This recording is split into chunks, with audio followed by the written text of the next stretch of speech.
আজকের লেকচারে আমরা শুরু করব কোডিং ফেজ, যেটা সফটওয়্যার ইঞ্জিনিয়ারিং এ বলতে পারো আলটিমেট ফেজ, যেখানে কিন্তু আমাদের সফটওয়্যারের কোডিংটা করা হবে। এর আগের ফেজগুলোতে আমরা ডিজাইন করে নিয়েছি, তার আগের ফেজে আমরা মোটামুটি যে রিকোয়ারমেন্টস ছিল সেগুলো কিন্তু আমরা ইউজারের থেকে কালেক্ট করে নিয়েছি বা ক্লায়েন্ট বলতে পারো। সেই সূত্রে আমরা এসআরএস বানিয়ে ডিজাইনিং ফেজ কিন্তু কমপ্লিট।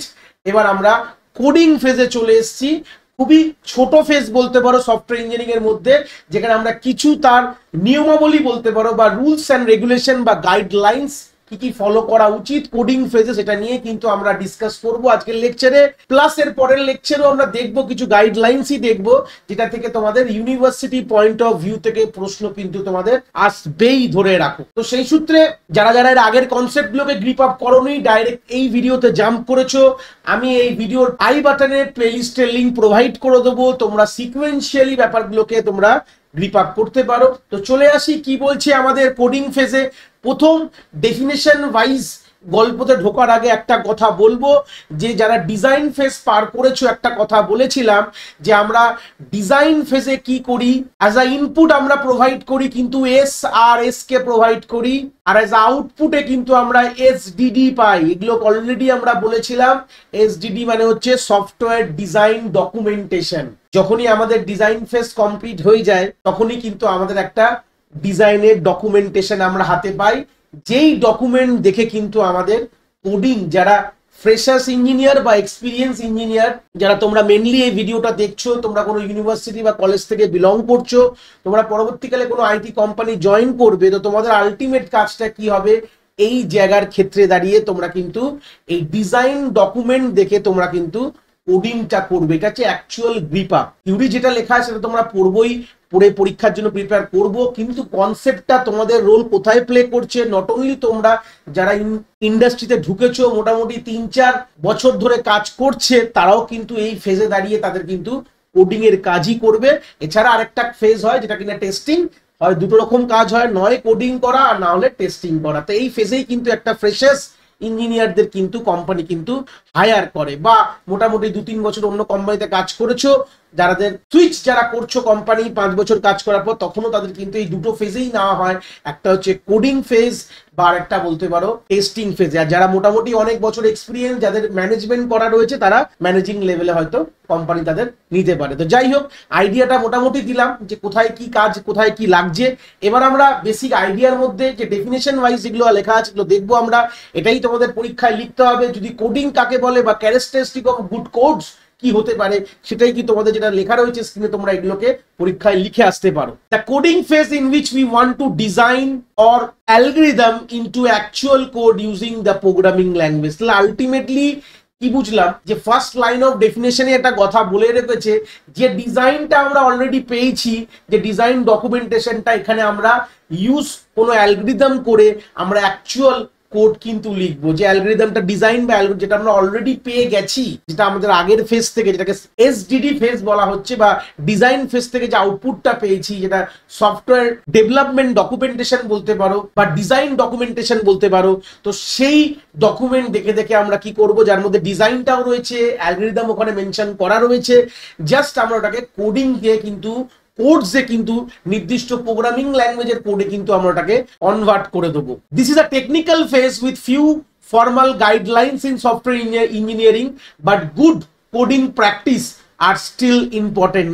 এই ক্ষেত্রে মোটামুটি কোডিং এর ব্যাপারে কিন্তু খুব একটা বেশি কথা বলার জায়গা নেই, কেন কি অলরেডি কোডিংটা খুব সিম্পলিসিট গল্প, যেখানে তোমাকে অলরেডি সবকিছু প্রোভাইড করা আছে। তুমি জাস্ট অ্যাপ্রোপ্রিয়েট যে প্রোগ্রামিং ল্যাঙ্গুয়েজটা তোমাদের ডিজাইন ডকুমেন্টেশনে মেনশন করা রয়েছে, সেই ডিজাইন ডকুমেন্টেশন দেখে তোমরা শুধু কোডটা, শুধু তুমি ওই ফাংশন বলতে পারো, ওই মডিউল বলতে পারো, বা ওই সিনারিওর কোডটা তোমাদের লিখতে হবে।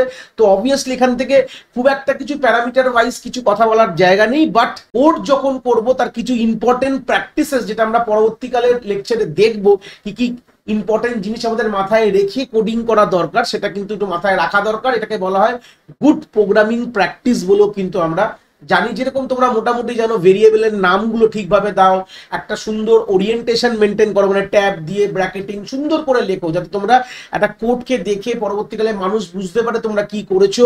প্লাস কমেন্টস লাইন দাও, যেখানে স্পেস দেওয়া সেটা দাও, এরকম ধরনের জিনিসগুলোকে বলা হয় গুড প্রোগ্রামিং প্র্যাকটিস। এইগুলোকে মোটামুটি মাথায় রেখেই কিন্তু কোডিং করবে, এটাই বলা রয়েছে।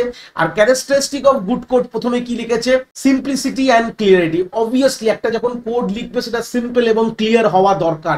যেরকম তার কিছু পয়েন্টস রয়েছে, code should be easy to understand. এমন কোড লিখলে যেটা দেখে পড়ে বোঝাই যাচ্ছে না সেরকম কোড লিখলে কিন্তু হবে না। কোডটা যাতে তোমরা ইজিলি বোঝা যায় পড়ে, সেরকম ধরনের একটা কোড তোমাদের কিন্তু লিখতে হবে। সেকেন্ড পয়েন্টে বলছে avoid complex logic, specially unnecessary jump like go to statement. খুবই ইম্পর্টেন্ট কথার মধ্যে একটা কথা, যে গো টু স্টেটমেন্ট কিন্তু সবসময় অ্যাভয়েড করা দরকার। যে কোনো কোডিং সিনারিওর কথা যদি বলি, গো টু স্টেটমেন্ট যদি অ্যাভয়েড না করো সেটাকে বলা হয় আননেসেসারি জাম্প। সেটা পরবর্তীকালে ট্র্যাকিং বা ট্রেসিং ক্ষেত্রে কিন্তু খুবই ডিফিকাল্ট হয়ে যায়। তো সেই সূত্রে আমরা এই জিনিসগুলো কিন্তু অ্যাভয়েড করা খুবই ইম্পর্টেন্টলি দরকার। সেকেন্ড পয়েন্টে আসছে রিডেবিলিটি। রিডেবিলিটির মধ্যে কি, অবভিয়াসলি যে দুটো পয়েন্ট রয়েছে, use proper indentation, spacing and comment to avoid বা টু ইমপ্রুভ ক্লিয়ারিটি বলতে পারো, বা অ্যাভয়েড আমাদের মিসজাজও বলতে পারো। তো গল্পটা এখান থেকে কি আসছে, যখন আমরা কোডকে পড়বো তার জন্য পড়তে গেলে তোমাকে ভদ্রভাবে কোড লেখা দরকার। বাংলা ভাষায় বলতে সুন্দর ইন্ডেন্টেশন দাও। ইন্ডেন্টেশন মানে কি, এই যে আমরা পাইথনে একটা ট্যাব দিয়ে ইন্ডেন্ট করি, বা আমরা যখন আমরা একটা নর্মালি একটা লুপ ধরে নাও লিখেছি, আমরা ব্র্যাকেট ইউজ করে, আমরা এখান থেকে না ইউজ করে আমরা ভেতর দিয়ে লিখছি, মানে এই যে একটা ট্যাব ইউজ করছি, সুন্দর একটা স্পেস, ভেতরে যদি কোনো লুপ বা ইফ লিখি তার ভেতরে এইভাবে একটা ডায়াগোনাল এরকম স্ট্রাকচার রেডি করছি, এরকম ভাবে আমাদের গল্পটা হয়। তো এরকম ভাবে একটা সুন্দরভাবে একটা ইন্ডেন্টেশন, স্পেসিং এবং কমেন্ট ইউজ করে কিন্তু আমাদের কোডকে লেখা দরকার, যাতে পরবর্তীকালে কি আমরা পড়তে সুবিধা হবে, দেখতে সুবিধা হবে, কোন ব্র্যাকেট কোথায় শেষ হচ্ছে, কোন ব্র্যাকেট কোথায় শুরু হয়েছে, কার মধ্যে কতটা লেখা রয়েছে, এই জিনিসগুলো খুব ইজি হয়ে যায়। Write code in structure hierarchical format to easy navigate. এই যে ফরম্যাটটা দেখালাম এটাকে বলে হায়ারার্কিক্যাল ফরম্যাট বলা হয়, যেখানে আমরা মোটামুটি এইভাবে আমরা লেখা শুরু করি। এটা কি ব্যাপার যে দেখালাম, এই যে ফরম্যাটটা মানে এইভাবে জিনিসটা যাবে, একটা ত্রিকোণ একটা তীর শেপে যাবে, তো এটাকে বলা হয় হায়ারার্কিক্যাল ফরম্যাটে লেখো, তাহলে আমাদের নেভিগেশন মানে কোন ব্র্যাকেটটা কোথায় শুরু কোথায় শেষ এই জিনিসপত্রগুলো কিন্তু আমরা ইজিলি বুঝতে পারবো।